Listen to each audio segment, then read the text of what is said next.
എന്റെ പൊന്നാര മക്കളെ ചിരിച്ചിട്ടുണ്ടല്ലോ മനുഷ്യന്റെ കൊടല് വെളിയിൽ വന്ന്. ആദ്യത്തെ ഇടി അണ്ണൻ ഷോൾഡർ കൊണ്ട് തടുത്തു, രണ്ടാമത്തെ ഇടി അണ്ണൻ നെഞ്ചു കൊണ്ട് തടുത്തു, മൂന്നാമത്തെ ഇടി ഇടിക്കുമ്പോ ഉണ്ടല്ലോ അണ്ണന്റെ ബോധം പോയി. കിട്ടാവുന്ന അത്ര ഇടി വാങ്ങിക്കൂട്ടി കിളിയും പോയി, ബോധം തെളിഞ്ഞു നോക്കിയപ്പോ എല്ലാ പ്രശ്നങ്ങളൊക്കെ സോൾവ് ആയി. അത് കഴിഞ്ഞിട്ടുണ്ടല്ലോ എന്റെ ആ പൊന്നു മോനെ, ലാലേട്ടൻ വെല്ലുവിളിക്കുന്ന ഒരു വെല്ലുവിളിയുണ്ട്. എന്താന്നല്ലേ, കണ്ടോക്ക്.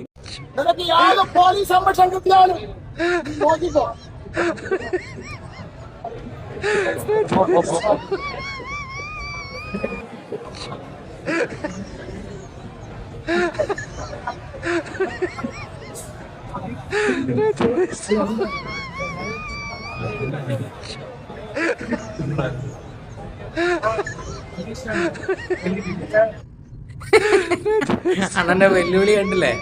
ആരെന്നറിയാൻ വെല്ലുവിളിക്കണത്? വിഷ്ണുനാഥിനെയാണ്. നീ പോലീസിന്റെ അകമ്പടി ഇല്ലാത്ത ദിവസം ഞാൻ നിന്നെ തൂക്കടാത്. തോറ്റ എം എൽ എക്ക് എവിടെ നിന്നാണെന്നാ പോലീസിന്റെ അകമ്പടി? പൊന്നാര മക്കളെ, എന്തിനാണ് ആ പാവപ്പെട്ട മനുഷ്യനെ ഇടിച്ച് ഈ പരിവാക്കിയത്? നിക്കണ നിപ്പ് നോക്കണ, ഷർട്ടൊക്കെ തൂരി എല്ലാവരും കൂടെ വളഞ്ഞിട്ട് അടിച്ചളഞ്ഞ ആ മനുഷ്യനെ. ഒരാളാണെങ്കിൽ കാലൊടിഞ്ഞ് കിടക്കണോണ്ടാണ്, അല്ലെങ്കിൽ മൂപ്പരും കൂടെ ഷെയർ ചെയ്തിട്ടുണ്ടാവുമായിരുന്നു. പക്ഷെ എന്ത് ചെയ്യാനാണ്, ഷെയർ ഇടാൻ പറ്റൂലല്ലോ, ഇത് വെള്ളാടിയല്ലോ. എന്തായാലും കിട്ടിയത് കിട്ടി. പക്ഷെ ഡയലോഗില് ഒരു കുറവില്ലണ, പഞ്ച് ഡയലോഗ് അണ്ണാ. കിട്ടിയ ഒറ്റക്കിറ്റ കിട്ടി അടിക്കണോണ്ണ. ആക്കൊന്ന് തെളിയിട്ടണ. ആദ്യം ഒന്ന് ശരീരം ഒന്ന് ഉഷാറാവട്ടെ.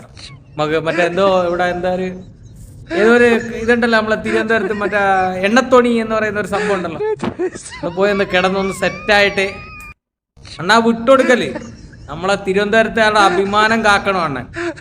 ഒരു കാരണവശാലും വിട്ടുകൊടുക്കല്. അടിക്കണോന്ന് പറഞ്ഞാൽ അടിച്ചിരിക്കണോ അണ്ണ.